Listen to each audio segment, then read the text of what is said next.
FEMA. Exchange control in India was introduced during World War II.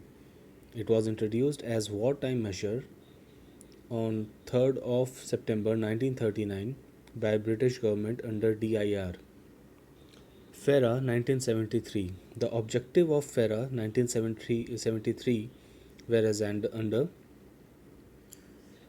conservation of forex resources of country and proper utilization in the interest of economic development of country, to maintain the value of country's currency in terms of other principal currencies, to prevent flight of capital and to maintain balance of payment position of the country.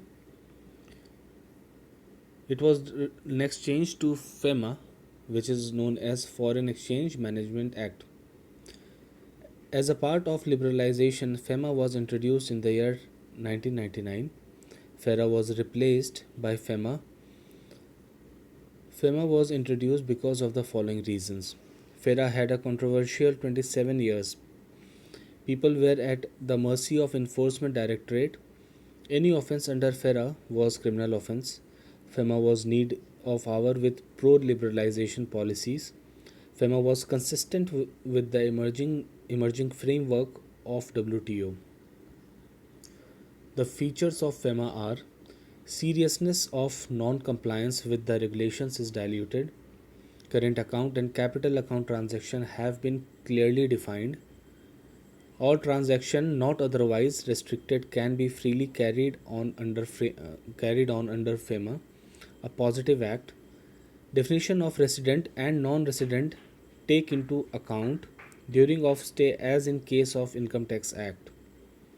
The administrative setup of FEMA. The central government has been empowered to carry out provisions of the Act. RBI makes regulations to carry out the provisions of the Act and rules made thereunder. The central government from time to time give RBI general or special directions, and RBI shall comply such directions.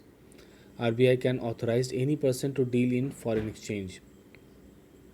The authorized person shall comply with directions or orders of RBI. While handling foreign exchange transactions, AD to take declaration from the customer on whom behalf the transaction are carried out. AD to keep record of documents having forex transaction. AD to follow the guidelines of FEDAI also. Categories of authorized dealers under FEMA. AD Category 1, to carry out all current account and capital account transaction as permitted by RBI from time to time, such as scheduled commercial banks and some cooperative banks. AD Category 2, they can carry out non-trade related transactions.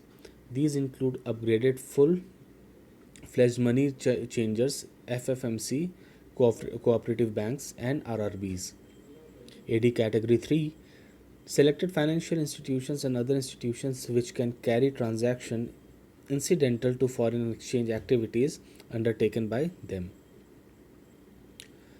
Let's see the difference between FERA and FEMA. There were 81 sections in FERA and 49 in FEMA. The capital account or current account is not defined in FERA, which is defined in FEMA.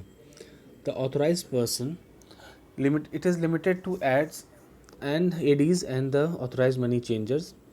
It also includes offshore banking units.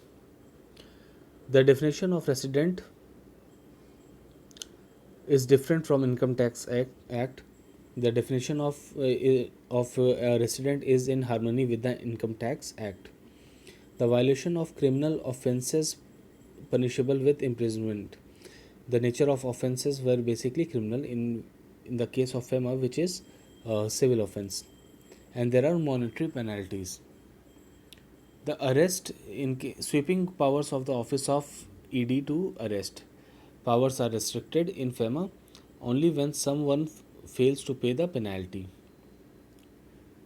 The monetary penalty involved in FERA was 5 times of the amount involved, while it is 3 times of the amount involved in FEMA. The right to legal assistance.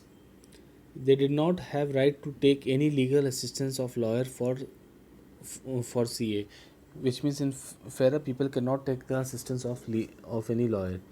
However, in case of FEMA, legal assistance can be taken. Powers of police officers in FERA: the sweeping powers to arrest. However, in FEMA, the restricted powers to arrest.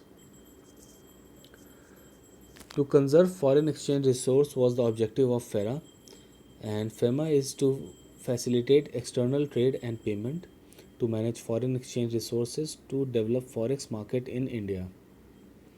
The type of law was very stringent and draconian law. In FEMA, the law is to manage and how to facilitate. The burden of proof lies on person on whom guilty is presumed. The burden of proof lies with the enforcement agency in case of FEMA. In case of FERA, presumptions of negative intentions and joining hands of in the offences abatement existed in FERA. These presumptions have been excluded in FEMA. The law in FERA was rigid law, and law in FEMA is a liberal law.